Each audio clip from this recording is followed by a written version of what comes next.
Municipal કોર્પોરેશનના command and control રૂમમાંથી drainage કે storm water લાઇનની તમામ પ્રકારની માહિતી આપતી ડિજિટલ મેપિંગ કરવામાં આવશે. આ ડિજિટલ મેપિંગ 5 વર્ષ માટે ₹4 કરોડના ખર્ચથી કરવામાં આવશે, તેમ અમદાવાદ મ્યુનિસિપલ કોર્પોરેશનના સ્ટેન્ડિંગ કમિટીના ચેરમેન દેવાંગભાઈ દાણીએ જણાવ્યું હતું.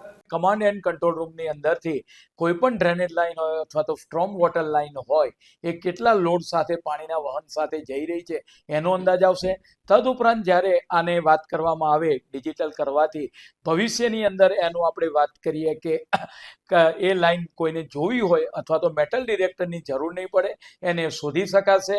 આમ કમાન્ડ એન્ડ કંટ્રોલ રૂમથી સમગ્ર મહાનગરપાલિકાની જે 3500 કિલોમીટરની ડ્રેનેજ લાઇન અને 980 કિલોમીટરની સ્ટ્રોમ વોટર લાઇન છે એનું ટોટલી ડિજિટલ મેપિંગ કરવામાં આવશે, જેનો અંદાજિત ખર્ચ 5 વર્ષના O&M સાથે લગભગ ₹4 કરોડ જેટલો થશે. મહાનગરપાલિકાની અંદર જે અલગ અલગ જગ્યાએ વોટર લોગિંગ સ્પોટ હતા ત્યાં આગળ મેન પાવર મૂકવાના અને આપણે વાત કરીએ કે પાણીનો ઝડપથી નિકાલ થાય. પૂર્વ પટ્ટાની અંદર 3 કે 4 જગ્યાએ ખાસ કરીને ત્યાં આગળ અમલ ખાસો એવો કરવામાં આવ્યો છે.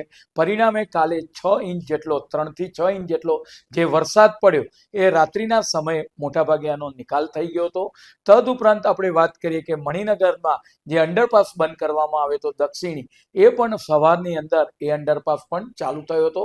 પૂર્વની જે ઇસ્ટર્ન ટ્રંક લાઇન છે એ ટૂંક સમયમાં જ એની કામગીરી પૂરી થવામાં આવશે.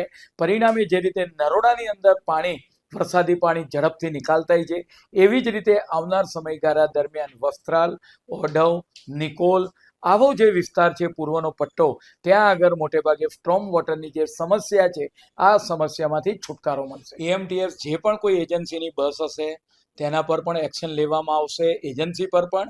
અને ડ્રાઈવર કંડક્ટર જ્યારે પરિસ્થિતિ આવી હોય, પાણી હોય ત્યારે કોઈ પણ વ્યક્તિને રાત્રિના સમયે ગમે ત્યારે અંધારાની અંદર છોડી ના શકાય. એટલે આપના માધ્યમથી જ્યારે આ સમાચાર મળ્યા છે ત્યારે એજન્સી અને ડ્રાઈવર કંડક્ટર બંને ઉપર એક્શન લેવામાં આવશે. કાલે અમદાવાદ શહેરમાં લગભગ 2 ઇંચની આસપાસ સરેરાશ વરસાદ પડ્યો, જેમાં ખાસ કરીને દક્ષિણ ઝોનમાં મહત્તમ વરસાદ પડ્યો, જેમાં મણિનગર ખોખરા વિસ્તાર છે એમાં વધુ વરસાદ હોવાના કારણે વોટર લોગિંગના પ્રશ્ન હતા.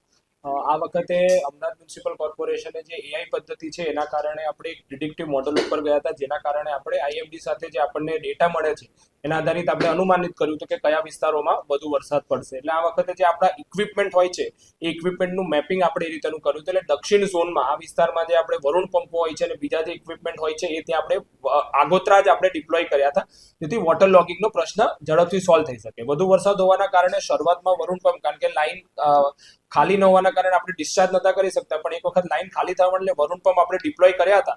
એટલે જે ગયા વર્ષે આપણે જે વોટર લોગિંગ ક્લિયર કરવાનો સમય હતો એમાં આ વખતે આપણે નોંધપાત્ર ઘટાડો લાવી શક્યા છે. કાલે જે વરસાદ પડ્યો તો એમાં મુખ્યત્વે રાત્રે 2 આપણા જે અંડરપાસ હતા એ આપણે બંધ કરવા પડ્યા હતા. જેમાં દક્ષિણી અને મીઠાખડી 2 આપણે બંધ કર્યા હતા, જેમાં રાત્રે મીઠાખડી અંડરપાસ હતો એ આપણે ક્લીન કરીને ઓપન કરવામાં આવ્યો છે.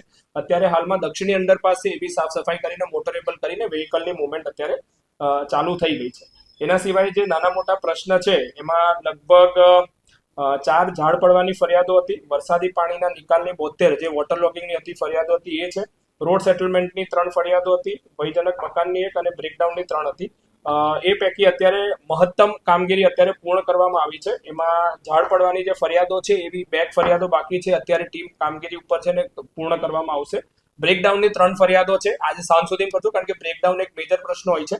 એટલે એમાં અમે બેરિકેડિંગ સિસ્ટમેટિક કરી દીધું છે અને 1-2 દિવસમાં અમે બ્રેકડાઉનનું કરી અને રોડ મોટરેબલ પ્રોપરલી અમે સિસ્ટમેટિક કરી દઈશું. મોટરેબલ છે પણ એ જે પોર્શન છે એને બી અમે બ્રેકડાઉન રિપેર કરી અને વ્યવસ્થિત આગળ કામગીરી કરશું. જે દુઃખદ ઘટના બની છે એ અંતર્ગત ખારીકટ કેનાલની જે કામગીરી થઈ રહી છે ત્યાં સિસ્ટમેટિક બેરિકેડિંગ અને વ્યવસ્થિત જે SOP છે આવી કામગીરીનું એ કાળજી રાખી અને બેરિકેડિંગ હાથ ધરવામાં આવ્યા હતા. અને એ બેરિકેડિંગ હોવા છતાં પણ રાત્રે વરસાદનો ખૂબ જ ફ્લો અને પવનના કારણે બેરિકેડિંગ પડી ગયા હતા અને ખૂબ જ વરસાદના ફ્લોમાં એક વ્યક્તિ ત્યાં જતો હતો તો ત્યાં એમાં ખેંચાઈ જતા અને તણાઈ જતા આ દુઃખદ ઘટના થઈ છે.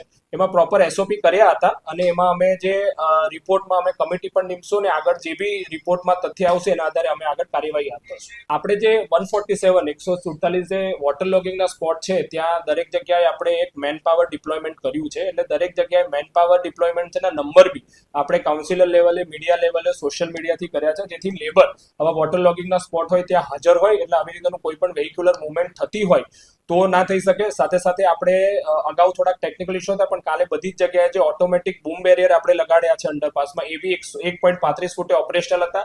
એટલે મીઠાકડી દક્ષિણીમાં જે હતું ત્યાં બેરિયર ઓપરેટ થઈ ગયા હતા અને વેહિક્યુલર મુવમેન્ટ ઓટોમેટિક બંધ થઈ ગઈ હતી. એટલે જે અંડરપાસમાં ઘણી વખત લેબર કદાચ ના હોય ને એના કારણે વેહિક્યુલર મુવમેન્ટ થતી હતી એ હવે ઓટોમેટેડ આપણે કરી છે આ રીતેની. આ જે પ્રશ્ન બન્યો છે એમાં એક્ટિવ કામ હતું, વોટર લોગિંગ સ્પોટ નહોતું પણ એમાં ત્યાં આવી રીતના ફ્લો હોવાના કારણે થયું છે. એટલે મેન પાવર ડિપ્લોય નહોતું પણ જે સિસ્ટમેટિક હતું બેરિકેડિંગના કારણે આ રીતેનું બનાવ ના મને પૂરતા પ્રયત્ન કર્યા હતા. તેમ છતાં બી બનાવ બન્યો છે એની સઘન તપાસ કરીને અમે આગળની કાર્યવાહી હાથ ધરશું. એટલે અમે પૂરતા આમાં પ્રયત્ન જેટલા બી છે અમે અત્યારે કાર્યવાહી કરી રહ્યા છે. Barricading, SOP, labour, even technology પણ અમે મહત્તમ ઉપયોગ કરી શક્યા છે અને આવા ભવિષ્યમાં આવા દુઃખદ બનાવ ના બને તેના માટે અમે હજુ વધારે સઘન કાર્યવાહી હાથ ધરશું. મેં આપને જેવું અગાઉ કીધું એ રીતેનું અમે જે કોર્પોરેશનની અને ગુજરાત સરકારની જે આવી રીતેના પ્રકરણોમાં જે બી પોલિસી છે એ પોલિસી અંતર્ગત અમે અત્યારે PM રિપોર્ટ આવશે આના પછી અમારી રિપોર્ટ તૈયાર કરી અને જે બી પોલિસી હશે એ પ્રમાણે અમે વળતર એનું ચૂકવણું કરીશું. પ્રી મોન્સૂન કામમાં ઘણા પ્રોજેક્ટ લેવલના મોટા કામો છે અને ઘણા ઝોન લેવલના કામો હોય છે.